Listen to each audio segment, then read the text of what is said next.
Her on graduation day I searched the crowd for my parents, dreaming of their proud smiles, but all I saw were empty seats reserved in their names, and in that moment I realized some absences echo louder than any applause. I need to tell someone this story because it's eating me alive, and maybe if I write it down, the guilt will stop clawing at my chest every time I breathe. 5 years ago, I was engaged to the most incredible man. Let's call him David. We'd been together since college, and he was everything I'd want in a partner. Steady job, kind heart, loved my family more than his own. My parents adored him. My little sister looked to him like the big brother she never had. But I was 24 and convinced I was missing out on something. The flirtation started innocently enough. His name was Marcus and he worked at the marketing firm where I just landed my dream job. Tall, charming, the kind of guy who made feel like the only person in the room. He'd compliment my presentations, bring me coffee, stay late to help. With projects, I told it was harmless. Just friendly coworker stuff. David noticed I was working late more often. Seem happier at work lately, he said one night, kissing my forehead. I'm glad found place there. The guilt should have stopped me right there. But Marcus was intoxicating. He made me feel sophisticated, desired in a way that felt new and exciting. David was safe, predictable. Marcus was dangerous. Or too good for small town, Marcus whispered during one of our work sessions. A woman like should be living in the city, experiencing everything. I started believing him. The first happened after the company holiday party. David was home with the flu, and Marcus offered to drive me. One thing led to another in his car outside my apartment. I told it was just a mistake. But I didn't stop there. For 3 months, I lived a double, planning a wedding with David while sneaking around with Marcus. The lies came easier than breathing. Working late again. Team building event. David never suspected. He was too trusting, too good. He'd text me during my overtime, asking if I needed him to bring dinner to the office. Sometimes I'd be at Marcus's apartment, and I'd have to step outside to call David back, my voice steady as I lied about spreadsheets and deadlines. My parents were so proud of me. Look at our successful daughter, Dad would beam. Climbing the corporate ladder and marrying such a wonderful man. The wedding was 6 months away. Invitations ordered, venue booked, dress altered. My mom had started a scrapbook of wedding planning memories. My dad was practicing his father of the bride's speech in the mirror when he thought no one was looking. Everything unraveled on a Tuesday in March. Marcus had been distant for a week, canceling our usual meetups. When I finally cornered him in the break room, he dropped the casually, like he was commenting on the weather. Look, this has been fun, but I got engaged over the weekend. Sarah and I have been on and off for years, and we're finally making it official. We should probably cool things down. Sarah. His college girlfriend who lived 3 states away. The one he'd told me was just a friend, and totally over. I felt the floor disappear beneath my feet. What about us? What about everything said? He shrugged.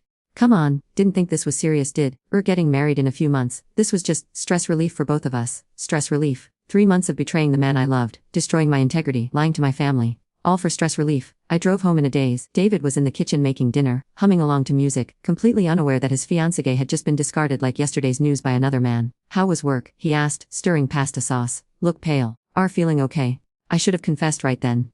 Should have fallen to my knees and begged for forgiveness. Should have told him everything and prayed that his love was strong enough to survive my betrayal. Instead, I lied again.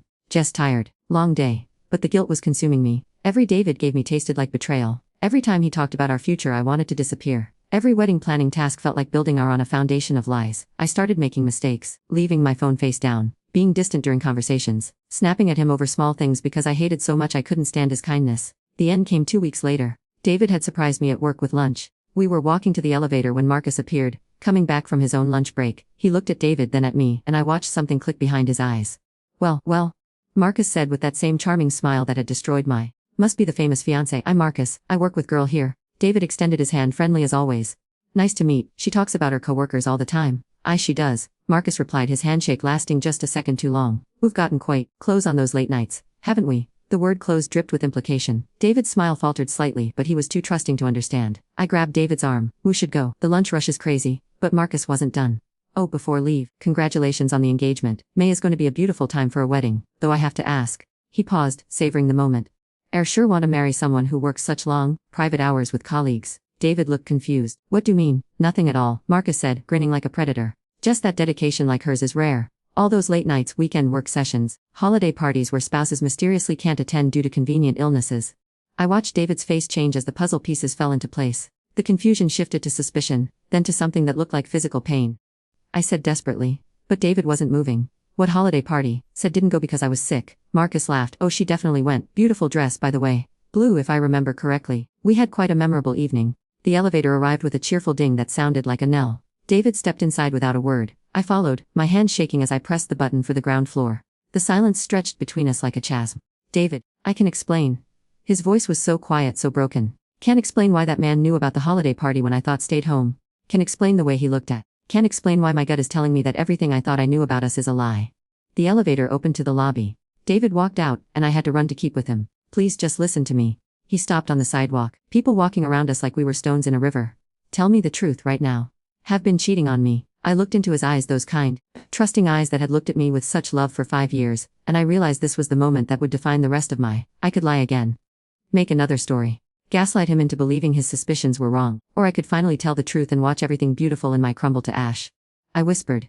David nodded once like he'd been expecting it but hoping he was wrong. How long? 3 months. The holiday party, yes. How many times? I couldn't answer. Couldn't quantify the betrayal in numbers that would make it real. I see.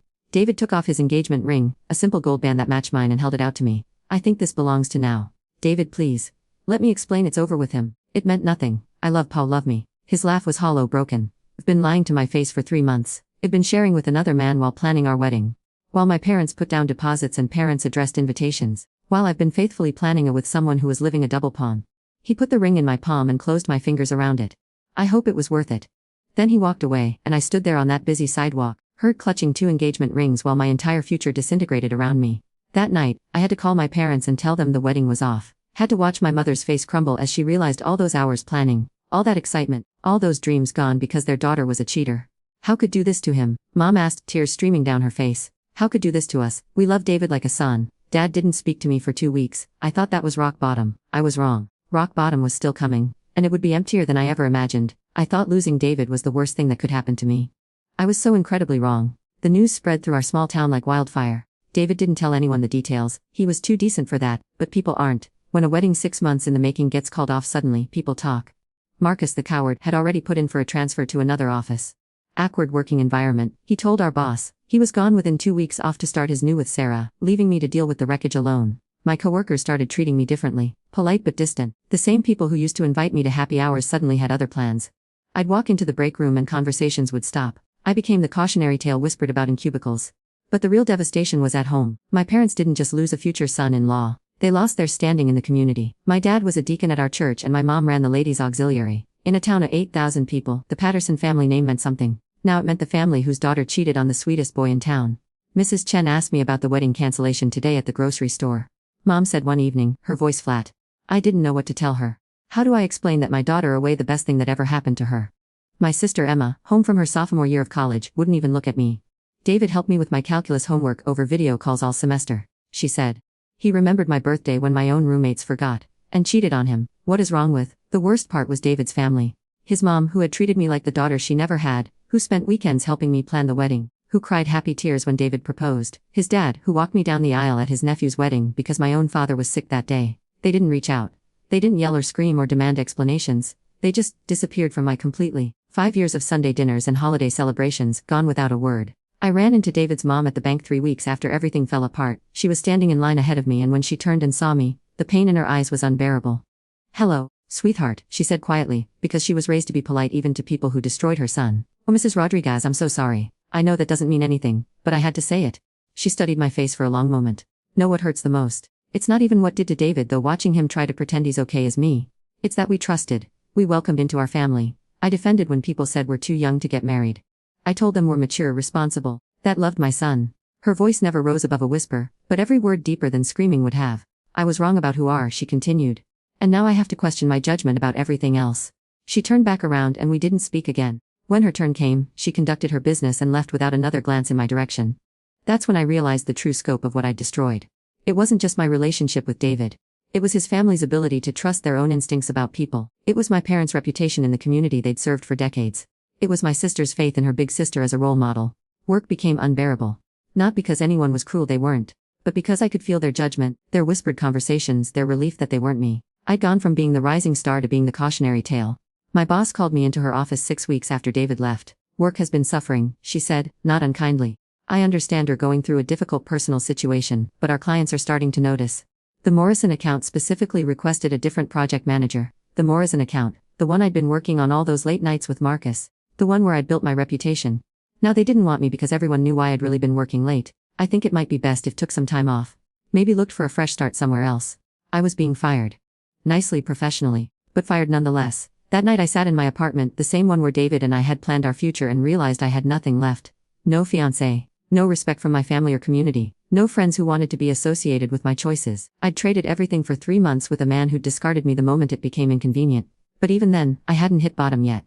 The real destruction came when I found out about the scholarship. My sister Emma called me, crying. They took it back, she sobbed. The Patterson Family Academic Excellence Scholarship, they took it back. I didn't understand at first. The scholarship had been established by my grandfather's will, administered by the Community Foundation, given annually to a deserving student from our high school. Emma had won it for her sophomore year, 10,000 toward her education. Mrs. Henderson from the foundation called, Emma continued.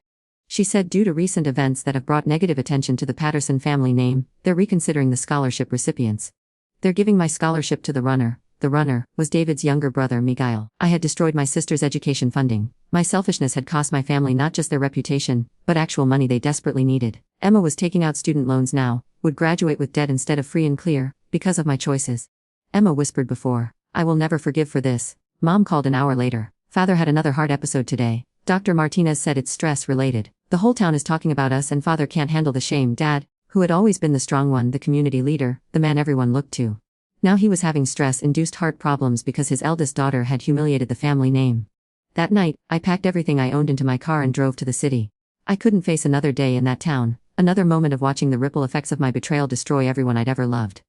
I found a studio apartment in a part of town where nobody knew my name. Got a job waiting tables at a chain restaurant where my past didn't matter. Started over at 25 completely alone, carrying the weight of what I'd lost. But starting over doesn't erase what've done. It doesn't give back the people or the trust destroyed, hurt. It just means get to live with choices in a different zip code. I thought I could rebuild. I thought time would heal the wounds, that eventually my family would forgive me, that maybe someday I could earn back some small piece of the respect I'd thrown away. I was wrong about that too. The final was still coming, and when it hit, it would leave me with nothing but empty seats where the people who once loved me should have been. 3 years passed in my self-imposed exile. 3 years of working double shifts, living in that cramped studio, sending money home when I could to help with Dad's medical bills. 3 years of silence from everyone who used to matter. I told I was healing, building anew, learning from my mistakes. I was lying to again. The call came on a Tuesday morning in May. Emma, her voice hollow and distant. I'm graduating next week. Mom wanted me to tell. My heart leaped. After 3 years of silence, they were reaching out. Emma, that's wonderful. I'm so proud of. Can I come? I know things have been. No. Her voice threw my hope like ice. Can't come. That's not why I'm calling. The silence stretched between us. I could hear her breathing, could feel her struggling with whatever she needed to say. Dad aren't coming either. What? Why? It's graduation, Emma. They've been looking forward to this since we're in kindergarten. Dad had another heart last month. A bad one. He's not doing well. Mom can't leave him, and he can't travel. The words hit me like physical blows. Is he going to be okay? We don't know. The doctors say the stress has done permanent damage to his heart. 3 years of people whispering about our family, of him having to step down from the church board, of watching his reputation crumble because of what did. His body just gave pawn. I sank onto my couch, the phone shaking in my hand. Emma, I'm so sorry. I never meant for Dad to have a heart. Never meant for me to lose my scholarship. Never meant for Mom to become a social outcast. What exactly did think would happen when decided to cheat on the best man our family ever knew? Her voice broke, and I could hear her crying. I graduate summa laud next week. Full honors. Despite having to work 3 jobs to pay for school after cost me my scholarship. Despite the stress of Dad's health. Despite everyone on campus knowing my family name is synonymous with betrayal in our hometown. Emma, please. I want to make this right. Can't make this right. She screamed, her composure finally breaking. Can't undo 3 years of Dad's health failing because of the shame brought on us. Can't give me back my scholarship or the innocence I had before I realized my big sister was capable of destroying everyone who loved her for a few months of excitement. I was sobbing now. Please don't shut me out forever. We're all the family have left, or wrong, Emma said quietly. We're not family anymore. Chose Marcus over us. Chose 3 months of lies over 24 years of love, made choice, heard, and now have to live with it. Emma. I called because I thought she'd know that when I walk across that stage next week, when they call my name and hand me my diploma, I'm gonna look out into the crowd and see 2 empty seats. 2 seats reserved for the parents who should be there, who would be there if their eldest daughter hadn't destroyed their health and reputation with her selfishness. My chest felt like it was caving in. I could come. I could be there for. I don't want there. I don't want to look into the crowd and see the person who cost me my parents on the most important day of my. I'd rather have empty seats than see face. The line went quiet except for our breathing. I'm changing my name after graduation, Emma continued, taking Mom's maiden name. I won't be a Patterson anymore. I won't carry the shame brought to that name into my career, into my future relationships, into whatever family I build someday. She was erasing me. Erasing our shared history, our childhood, our connection, choosing to be nobody to me rather than be associated with what I'd done. This is the last time we'll speak, she said. I wanted to know that I graduated despite what did to our family. I wanted to know that I succeeded in spite of betrayal. And I wanted to know that when I think of, which I try not to do, I don't think of my sister. I think of a stranger who wore my sister's face while she destroyed everything we held dear. The line went dead. I sat in that studio apartment and cried until I had nothing left. Cried for my father, whose heart was failing from the shame I'd brought him. Cried for my mother, who would miss her daughter's graduation because she was caring for a man broken by stress. Cried for Emma, who had worked 3 jobs to afford school because of my choices. Cried for David, who deserved so much better than what I'd given him. But mostly I cried for the realization that this was my now, this emptiness, this isolation, this knowledge that every person who had ever loved me was better off without me in their lives. I thought about driving home for the funeral when Dad died 6 months later. Thought about standing in the back of the church, paying my respects to the man whose heart I'd helped break. But I didn't go, because Emma was right. My presence would have been selfish, would have caused more pain than comfort. Even in grief, I couldn't stop making everything about me. I watched the service online instead, saw the packed church, the community that had loved and respected my father, saw David sitting with my family, still close to them despite what I'd done. Saw Emma giving the eulogy I should have written, honoring the man I'd helped with stress and shame. And I saw the empty space where I should have been. The daughter-shaped hole in our family, the absence that spoke louder than any presence could have. That's when I finally understood what I'd really traded away, not just a relationship or a reputation or even family connections. I'd traded away my right to exist in the lives of people who loved me. I traded away my place at family gatherings, graduations, weddings, funerals. I traded away my right to comfort and be comforted, to celebrate and be celebrated. I traded away my belonging for 3 months with a man who forgot my name the moment he got engaged to someone else. Now I'm 30 and I live in a city where nobody knows my story.